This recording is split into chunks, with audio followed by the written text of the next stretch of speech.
I always came to the corner cafe around 10:30. The barista knew my order: black coffee, no sugar, extra hot, though I never really spoke. I liked that. I liked the routine. It felt like something I could control. She was there before me, as usual.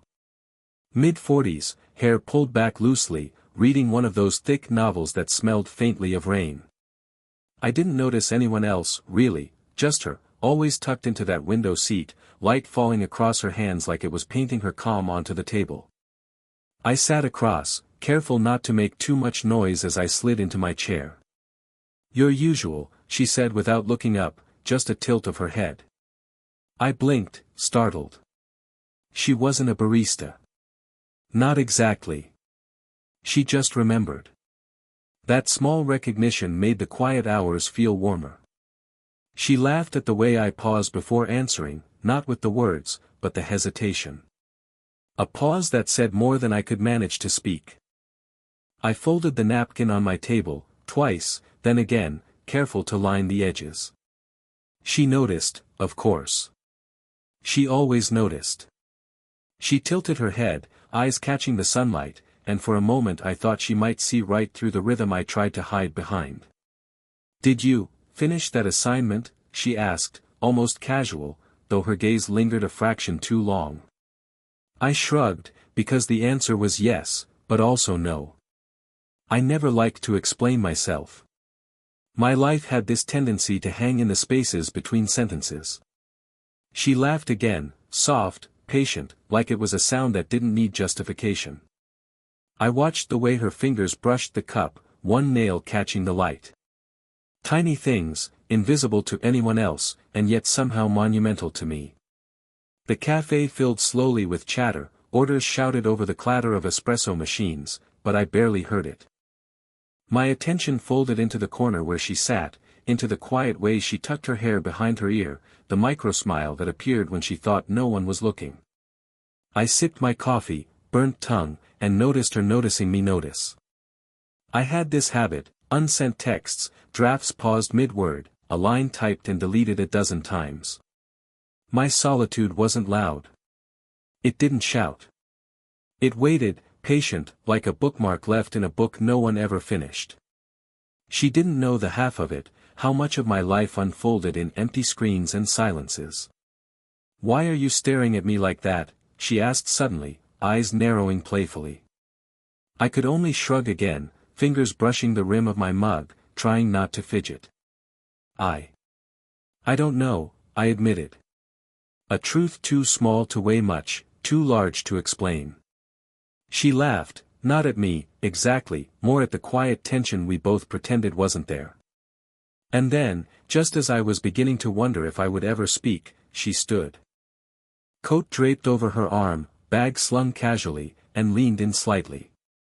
"See you tomorrow," she said, voice like sunlight falling across pages.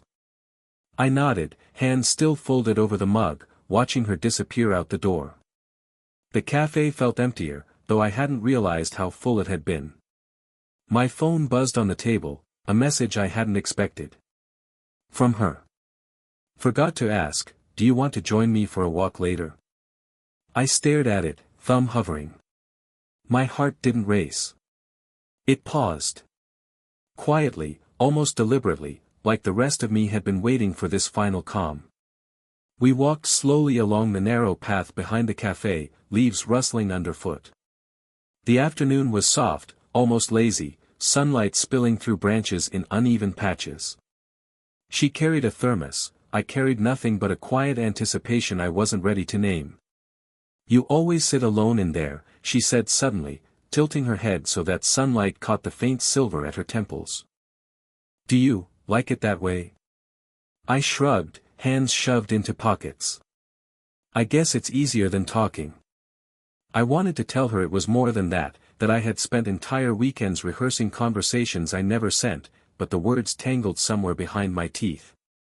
She laughed softly, not mocking, just a small sound, like a page turning. "I used to do that too," she admitted, glancing down at the thermos. "When I was your age, I kept a notebook of things I wanted to say, things I didn't say." She shook it off, like shaking dust from a coat. Funny, how it's easier to write than speak. The confession hovered between us. I noticed the lines near her eyes, the subtle tilt of her shoulders as if bracing against invisible weight. I wanted to reach out, but I stayed still, studying the way her fingers wrapped around the thermos lid. There was a pause, quiet enough for the world to fall away. I imagined her life, her apartment, her routines, the small personal chaos hidden beneath calm surfaces. Divorced, I knew, navigating a world that wasn't built for the soft moments she lived in. And me, a 20-something drifting through rented rooms and part-time shifts, not entirely sure what I wanted but somehow magnetized to her steadiness. Risky. Complicated. I sometimes wonder if people notice, I said finally, eyes flicking toward her hands. Not the big things.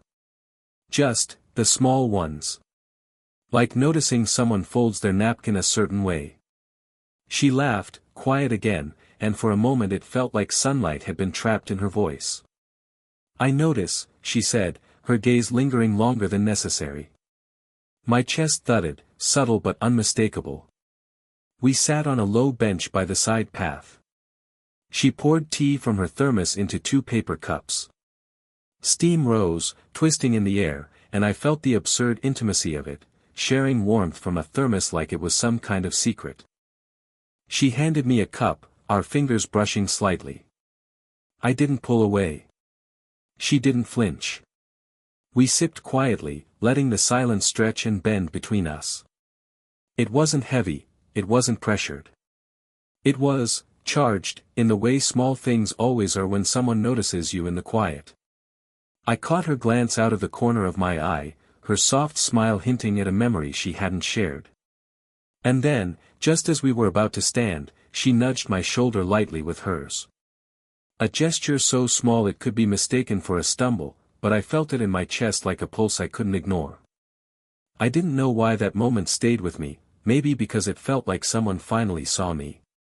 The next morning, I found myself back at the cafe before 10, even though I didn't have any reason to. She wasn't there yet. The barista handed me my usual without a word, and I held the cup a little longer than necessary, letting the steam curl around my fingers. When she arrived, she carried a folder stuffed with papers, something official looking. Her coat hung loosely over one shoulder, and for a moment, I thought she might keep walking past, like she always had somewhere more pressing to be. "Hey," I said softly, and she glanced up, eyes bright but cautious. "Morning," she replied, voice even. But there was a flicker, something closed off, like a curtain partially drawn. We sat at our usual corner table. I poured sugar into my coffee out of habit, though I didn't use it, and watched her tap a pen against the folder. The silence stretched, not uncomfortable exactly, but taut. "You don't have to sit with me," she said suddenly, almost too quietly. She didn't look at me. "I can manage." I paused, mug halfway to my lips. "I like sitting with you," I said, more honest than intended. The words felt clumsy, like a step on uneven pavement. She didn't respond, just shifted her weight, tightening her grip on the folder. For a while, we watched the world outside the window, people rushing, umbrellas opening despite the weak drizzle, a dog darting between legs.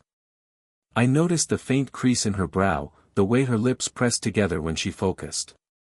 She wasn't looking at me, but I felt like she was aware of my gaze anyway. The cafe door swung open, and a friend of hers, someone I hadn't met, waved and joined at the next table. The casual intrusion pulled her attention away instantly, her shoulders relaxing in the familiar pattern of social obligation.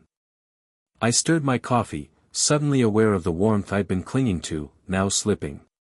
I tried to catch her eye, but she laughed softly at something the friend said, a sound that made my chest tighten in a way I didn't know how to name. I noticed the flicker of guilt crossing her face when she realized I was watching. We left together afterward, walking down the narrow lane beside the cafe. My hands itched to brush against hers, to close the tiny gap between us. But she walked slightly ahead, coat swinging, folder pressed to her chest. "Are you upset?" I asked finally, voice lower than I meant. She shook her head, slow, deliberate. No. Just, careful. Careful. The word landed heavy in the quiet. I wanted to argue, to step closer, to let my fingers brush hers and see if she'd pull away, or maybe let me stay. Instead, we paused at a crosswalk, the rain starting to spit lightly, and our shoulders brushed. A heartbeat. A breath. My mouth opened, maybe to say something I didn't know yet. She leaned just slightly toward me, and then pulled back, just enough to make the near-miss sting. I swallowed, hands still unused, staring at the faint smile she didn't meet my eyes with. Almost. Not quite. It was late afternoon when we ended up back at the little park behind the cafe. The sky was pale gray, the kind of light that made everything look slightly softer, as if the world had paused for a moment. I followed her to the worn wooden bench at the edge of the path, hands shoved into my pockets. She sat first, coat draped loosely, bag resting at her feet. I hovered, unsure if I should sit closer or leave a respectable distance. The bench creaked under her weight, small sound that echoed louder than it should have. I saw you talking to someone today, I said finally, voice low. She stiffened, not dramatically, just enough that I noticed. It was nothing. A friend, she said, eyes fixed somewhere on the horizon. Nothing. The word felt brittle, like it could shatter if I leaned in. But my chest tightened. I didn't want to be jealous, I told myself that, but I felt it anyway. Quietly, painfully, a tug in my stomach I hadn't known could exist for someone like her. I sat down slowly, far enough to give space, close enough to feel her presence pressing into the air between us. I don't know why it bothers me, I admitted. The words were awkward, unfinished. It felt like, I stopped, fumbling, hands twisting in my lap. Her gaze finally met mine, soft, careful. Like what? She asked, voice gentle but curious. I shrugged, but my shoulders betrayed me. Like maybe I don't want anyone else noticing you. Or noticing me noticing you. The confession came out clumsy, fragmented, but the truth was there, raw in the silence after. She didn't answer immediately. Just watched me, thumb tracing the rim of her coffee cup from earlier. And then she sighed softly, almost a sound to herself, letting a crack in her calm show. I don't think I expected anyone to notice me like that, she whispered.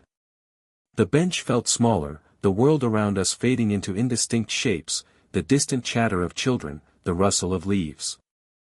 I wanted to reach for her hand, but my fingers hovered in midair, afraid to cross an invisible line.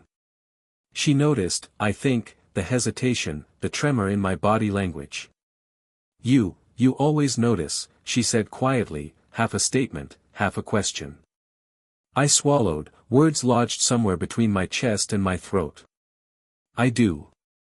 Always, I said finally, voice barely audible, like I was letting out a secret I shouldn't be.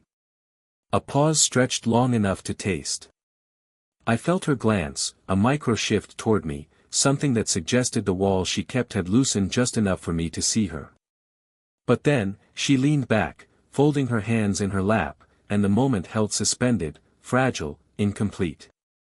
I wanted to ask something, to take a step I wasn't sure I was allowed. But instead, I just whispered under my breath, almost to myself, do you want this? Her eyes widened slightly, but she didn't answer. The question hung there, heavier than the pale sky above us. The next few days, I waited. Not at the cafe exactly, though I stopped in, my mug sliding across the counter, steam curling up without purpose, but on the quiet sidewalks, in front of the park, in the little spaces I thought she might appear. She didn't. When she finally showed up again, it was different. The light in her eyes, always so patient, so warm, was shaded with something else. A distance I hadn't seen before. She smiled politely, but the curve didn't reach her eyes. Hey, she said, and that was all. I wanted to ask what changed, but my voice felt heavy, stuck somewhere beneath my ribs. So I sat across from her, hands clasped around the cup, pretending the cafe noises mattered. She stirred her tea slowly, slower than usual, and for a moment I imagined her life outside this small orbit, ex-husband, apartment full of memories, a child maybe, obligations I could never touch. The thought landed in my chest like a stone, and I didn't move it. You okay? I asked finally, careful. Her gaze lifted, brief and fleeting, and she gave me a small shake of her head. Just busy, she said. Things to handle. Nothing more. She didn't mention the envelope I had noticed peeking from her bag the last time we met, or the half-read letter she stuffed away in the cafe corner. There were walls I didn't know how to reach. I left that day with a tightness in my chest, not the kind that shouts heartbreak, but the kind that pauses life mid-breath. My phone lay heavy in my pocket, a message drafted a dozen times, unsent. The next morning, I didn't go to the cafe. Not out of anger, not out of spite, I didn't go because I didn't know what waiting meant anymore.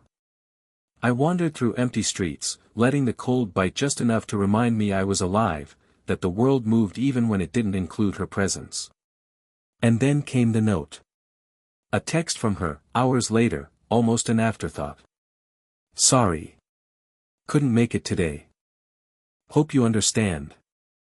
I stared at the words, thumb hovering, feeling a strange kind of relief and disappointment at the same time. Relief because she still thought of me, even in passing. Disappointment because it felt like the thread between us had thinned, maybe frayed. I didn't feel heartbroken. I felt paused. Like life forgot to finish the sentence. That evening, I sat at our usual corner table anyway.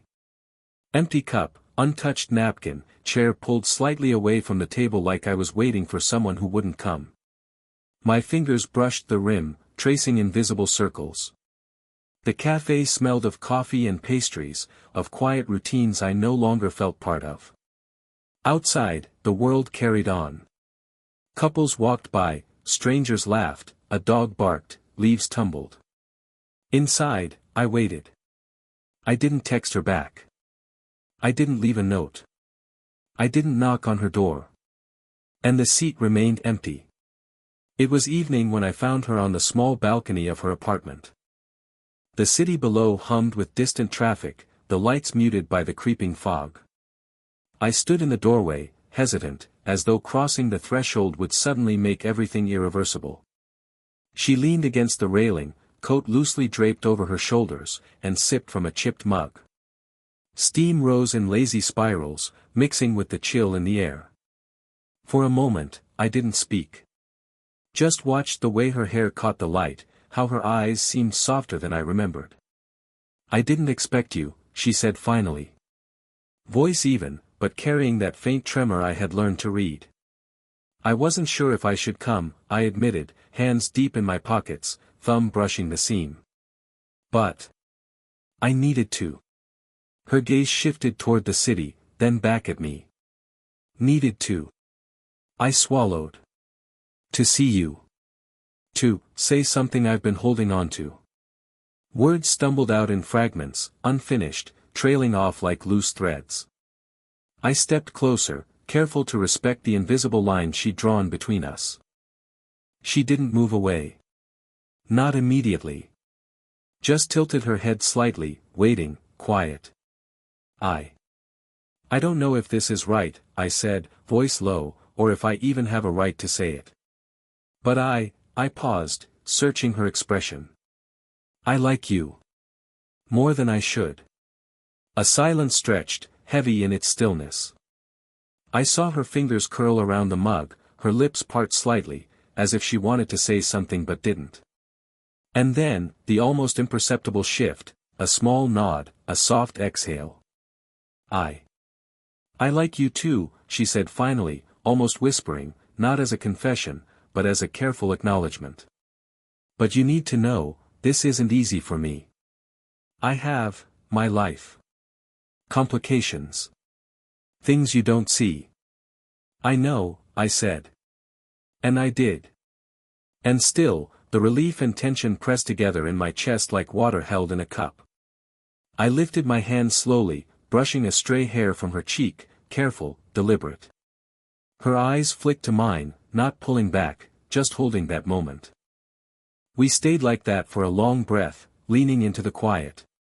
No declarations. No grand gestures. Just two people acknowledging the fragile, complicated weight of what they felt. Finally, she let out a small laugh, soft, almost embarrassed, and shook her head. Okay, Some mornings, we sat across from each other in silence, stirring sugar into tea or coffee, watching the world outside the window. Other times, she would share a small memory, a fleeting anecdote about her work, a story about her child that made her laugh softly, and I listened, leaning slightly forward, tracing the curve of her fingers around the cup, memorizing the moments. The park bench behind the cafe saw us less frequently now, but when we did go, we carried quiet conversation and occasional pauses that spoke louder than words. Sometimes we left the bench empty for a minute, letting the space between us be, just long enough to feel our presence in the stillness. It wasn't perfect.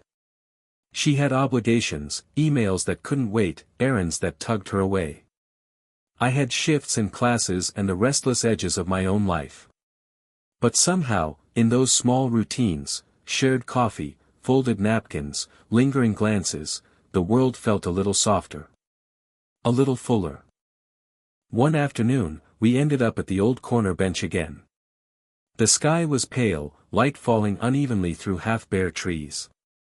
She handed me a paper cup, the tea still warm, and our fingers brushed briefly. I didn't pull away. She didn't either. I noticed a faint crease by her eyes, the same one I had noticed weeks ago, and smiled quietly. Same time tomorrow? I asked, voice low, casual. She tilted her head, a soft laugh escaping. If you're still planning to show up at 10:47? I chuckled. 10:47, that strange, precise moment we had somehow begun to mark as ours. A tiny ritual of recognition, of shared quiet. Yes, I said. I'll be there. We sipped in silence, letting the world hum around us, no grand declarations, no dramatics. Just two people, both flawed, both hesitant, finding space to exist together. Later, walking home, her hand brushed mine, deliberate, gentle. I didn't speak. We didn't need to. That small, fleeting touch carried everything, the pauses, the near confessions, the unsent messages, the black coffee, the thermos tea, the bench moments, all woven into the quiet acknowledgement that we had found each other. And as we parted at her door, she looked at me and simply said, okay. Not as a finality, not as a promise, just a soft recognition of what had been quietly earned. I smiled back, the corners of my mouth lifting slowly, fully, because I understood. Life went on. Imperfect, real, sometimes messy. But with her, it felt grounded. And that was enough. Did this story stay with you? What kind of quiet, real love stories do you want to hear next?